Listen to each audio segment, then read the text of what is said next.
ఓం శ్రీ గురుభ్యో నమ. ఓం శ్రీ మాత్రే నమ. అంగారక గ్రహము అంటే ధరణీగర్భ సంభూతుడు అంటాం కుజుడు.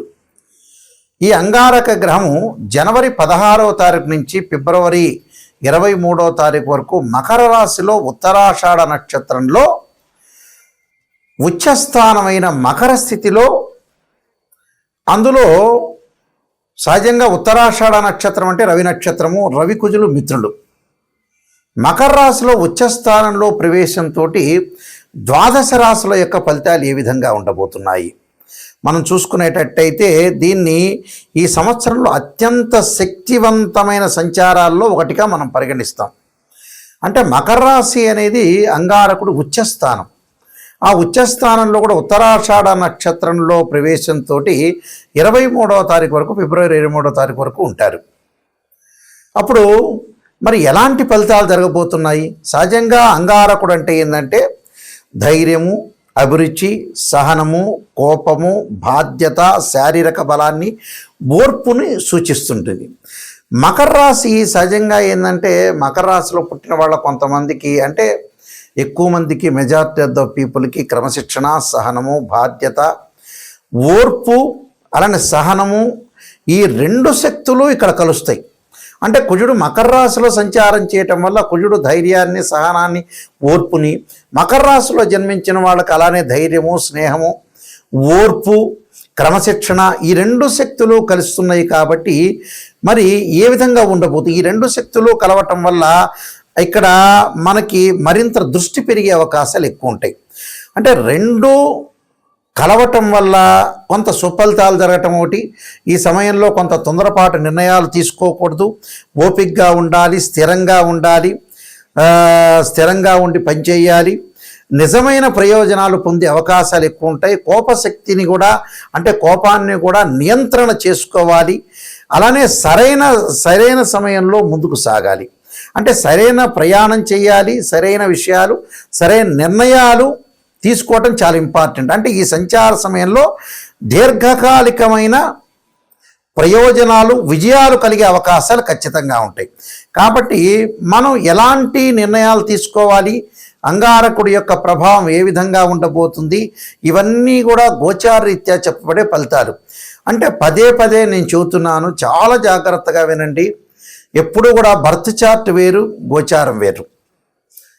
అంటే ఏమిటి గురువు గారు, నాయకంటి గారు గోచారం గురించి చెబుతున్నారంటే, ఆవగింజంతైనా అదృష్టం ఉండాలి.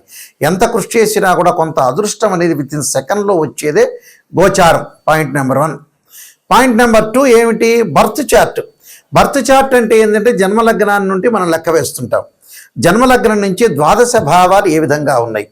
ద్వాదశ భావాలు అంటే తనుభావము, ధనభావము, ద్వితీయ భావం అంటారు, తృతీయ భావం సోదర భావం, చతుర్థ భావం మాతృభావం, గృహము, వాహనాలకు సంబంధించిన భావం, 5వ భావం అంటారు, పంచమ భావం అంటారు, దాన్ని సంతాన భావం అంటారు. అలానే సంతానం కలగటం ఎలాగుంటుంది, అలానే సంతాన భావం తర్వాత 6వ భావం శత్రువులు, రోగాలు, రుణాలు, 7వ భావం కళత్ర భావం అంటారు. కళత్ర భావం అంటే వివాహము, 8వ భావం ఆయుష్ భావం అంటారు. ఆడవాళ్ళకు వచ్చేటప్పటికలా మాంగళికి సంబంధించిన భావం అంటారు. అంటే భర్త యొక్క క్యారెక్టర్ని అనాలిసిస్ చేసే భావం అంటారు. అలానే మనకి 9వ భావం భాగ్యభావం అంటారు. భాగ్యం ఎలా కలుగుతుంది, ఫైనాన్షియల్ పరంగా ఇంక్రీజ్ ఎలా అవుతారు.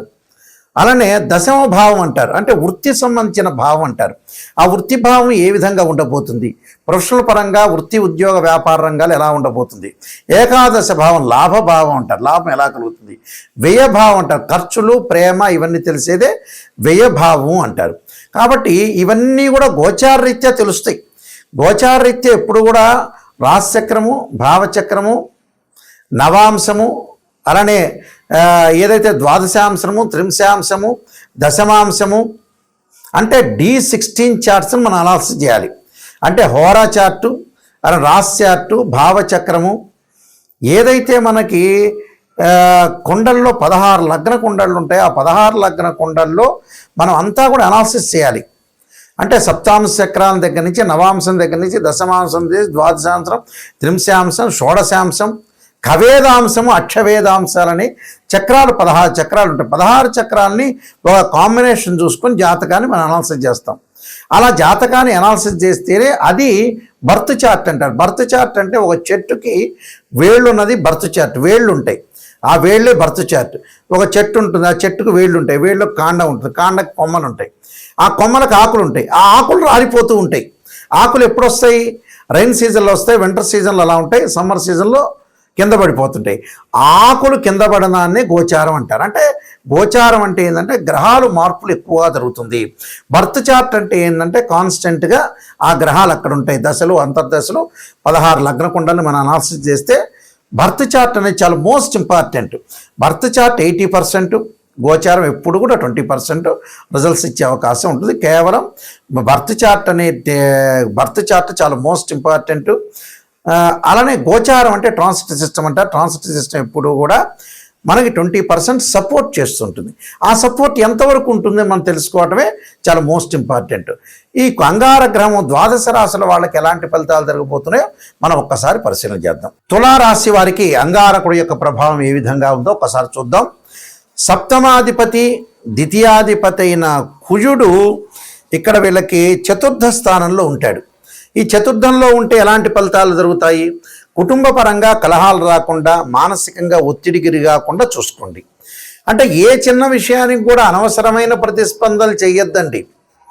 కుటుంబంలో చిన్న చిన్న విషయాలు ఉంటాయి. ప్రతి కుటుంబంలో కూడా భార్యో భర్తలో లేకపోతే పిల్లలు ఏవో చిన్న చిన్న విషయాల్లో గొడవలు పడే సందర్భం అనేది ఖచ్చితంగా ఉంటుంది. అలా ఉండకుండా ఉండదు. కొన్ని రోజుల్లో చిన్న చిన్న విషయాల్లో ఉంటాయి. ఒక ఎగ్జాంపుల్ ఏమిటంటే మన పురాణ ఇతిహాసాల్లో ఉంటుంది. పరమేశ్వరుడు చెప్తాట భక్తుడికి, అయ్యా ఆవాలు తీసుకుని రండి అని చెప్తాట. అంటే ఆవాలు తీసుకొచ్చే ఇంట్లో గతంలో ఎవరు కూడా మరణించకూడదని చెప్తాట. అంటే ఆయన భక్తుడు వెళ్తాడు ఆవాలు తీయడానికి. ఆవాలు తీసుకురావడానికి వెళ్ళంగానే, అమ్మ మీ ఇంట్లో ఎవరన్నా గతించిన వాళ్ళు ఉన్నారా అంటే ఉన్నారండి అని చెప్పారట. అలాగ ప్రతి ఇంటిలో గతించిన వాళ్ళు ఉంటారు. అలానే ప్రతి ఇంట్లో కూడా చిన్న చిన్న సమస్యలు ఉంటాయి. సమస్యలు ఉండకుండా ఉండవు. అందువల్ల కొంత ఆ సమస్యలు వస్తుంటే మానసికంగా ఒత్తిడి గురి కాకుండా కొంత ప్రశాంతంగా ఆలోచన చేయండి, దృష్టి పెట్టండి. ఇంటి బాధల విషయంలో ఇంటి బాధ్యతలు పెరగటం, బాధల్ని తగ్గించుకోవాలి. కొన్ని విషయాలు మానసికంగా ఒత్తిడి పెరిగినా కూడా మానసికంగా ఒత్తిడి తగ్గించుకోవాలి. కఠినము కోపం మాట్లాడకుండా చూడండి. నమ్మిన వారి వల్ల భయము, కోర్టు వ్యవహారాలు వాయిదా పెట్టడం, స్థిరాస్తుల్లో మార్పులు, తల్లి ఆరోగ్య విషయంలో కొంత శ్రద్ధ పెట్టాలి. తల్లి విషయంలో కూడా కొంత ఆరోగ్యంగా శ్రద్ధ పెట్టండి. శత్రువులు పెరగకుండా చూడండి. మీకు ఇంటర్నల్ ఎక్స్టర్నల్లీ శత్రువులు ఉంటారు, బాహ్యంగా అంతరంగా అంటారు. అంటే కనిపించేవాళ్ళు కనపడిన వాళ్ళు శత్రువులు కూడా ఉండే అవకాశాలు ఉంటాయి. కాబట్టి కొద్దిగా జాగ్రత్తగా ఉండాలి. ఓపికగా మీరు ముందుకు వెళ్ళండి. తప్పకుండా మీరు ఏం చేయాలంటే ఓం నమః శివాయ పంచాక్షరి విష్ణు సహస్రనామ పారాయణం చేయటం అనేది చాలా మంచిది. అలానే ఈ విష్ణు సహస్రనామ పారాయణ ఎప్పుడు చేయాలి? ఓం నమః శివాయ ఏం చేయాలి? ఓం నమః శివాయ గురువారం సోమవారం చేస్తారు గురువుగారండి అని చెప్పేవాళ్ళు చాలామంది చేసుకోవచ్చు, తప్పులేదు. కానీ అంగారకుడి యొక్క ప్రభావం జరగకుండా, అంగారకుడి యొక్క దోషం పోవాలంటే ఖచ్చితంగా ఓం నమః శివాయ పంచాక్షరి అనేది మంగళవారం, విష్ణు సహస్రనామ పారాయణం కూడా మంగళవారం చేయటం వల్ల మీకు మంచి జరిగే అవకాశాలు ఖచ్చితంగా ఉంటాయి. మనకి కుజుడు యొక్క ప్రభావం అనేది చాలా మోస్ట్ ఇంపార్టెంట్. కుజగ్రహం అనేది మనకి జాతకంలో అనుకూలంగా లేకపోతే, అంటే గోచారరీత్యా సహజంగా వాళ్ళ రాశి దగ్గర నుంచి 3, 6, 11 స్థానాల్లో ఉంటే సుఫలితాన్ని ఇస్తాడు. మిగతావి మిశ్రమైన ఫలితాలు ఉంటాయి, మిగతావి చెడు ఫలితాలు ఉంటాయి. ఇది గోచారం. అదే బర్త్ చార్ట్ ప్రకారంగా మనం చూసుకునేటట్టయితే వాళ్ళ జన్మలగ్నం నుంచి 2, 4, 7, 8, 12 స్థానాల్లో కుజుడు ఉంటే దాన్ని కుజదోషం అంటారు. కొన్ని నక్షత్రాల కుజదోషం వర్తించదు, కొన్ని రాశులకి కొన్ని లగ్నాలకు కూడా కుజదోషం అనేది వర్తించదు.